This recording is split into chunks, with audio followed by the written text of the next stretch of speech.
She didn't paint flowers, she painted fractures. Pain was her palette, suffering her brush. Frida Kahlo, the woman who transformed her agony into art, left a legacy that transcends canvases and frames. Imagine an 18-year-old girl, full of dreams and aspirations, suddenly confronted with the fragility of life. A bus accident that would forever change the course of her existence. Frida Kahlo, born in 1907 in Mexico, found herself a shell with a shattered body and a shattered soul. But it was in this moment of profound darkness that a creative light began to shine. Confined to bed, Frida refused to give in to despair. She adapted with a mirror on the ceiling and a specially designed easel, and began to paint. Not idyllic landscapes or still lifes, but herself. Her self-portraits were windows into a tormented soul, revealing layers of pain, desire, and an indomitable will to live. Imagine the scene. A woman lay down, brush in trembling hand, eyes fixed on the reflection above. Each brush stroke was a silent scream, each color a raw emotion. Frida didn't paint what she saw, but what she felt. And what she felt was intense, visceral, almost palpable. Her most famous works are testaments to this inner journey. The Two Fridas, for example, shows two versions of herself, joined by exposed veins, symbolizing her duality and vulnerability. The broken spine depicts her body open, revealing a fractured spine, a stark metaphor for her physical and emotional condition. And the Wounded Deer, where she depicts herself as a sarrow studded with arrows, is a powerful allegory of her resilience in the face of constant suffering. But Frida wasn't just pain and suffering.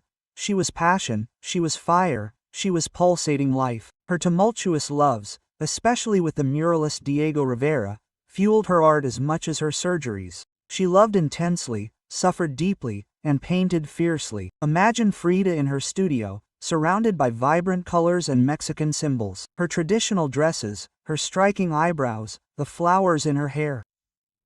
Everything was a statement of identity, an affirmation of her Mexicanness in a world often seen as exotic. Frida didn't seek to please.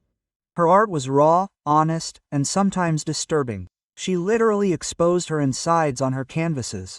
Blood, organs, fetuses. Nothing was taboo. She depicted abortions, surgeries, heartbreaks.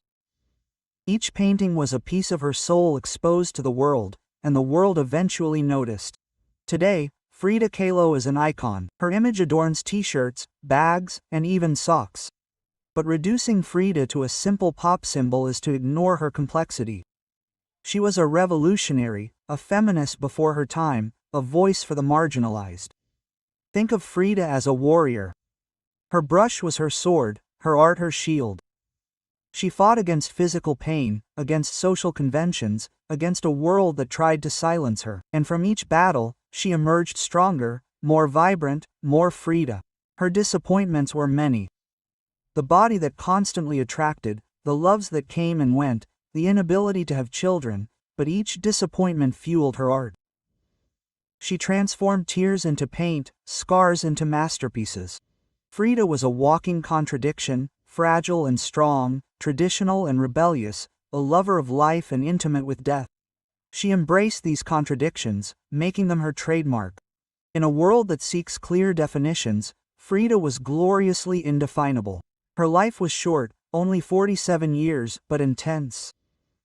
More than 30 surgeries, countless pains, turbulent loves, and, through it all, an artistic output that defied expectations. Frida painted until the end, even when holding a brush became nearly impossible. Imagine her final days. Frida, weakened but indomitable, still creating, still challenging. Her last painting, a still life with watermelons, bears the inscription, "Viva Vida," a final cry of affirmation in the face of imminent death. Frida's legacy goes far beyond art. She became a symbol of resistance, of authenticity, of courage in the face of adversity. Her image is a reminder that beauty can be born from pain, that fragility can coexist with strength.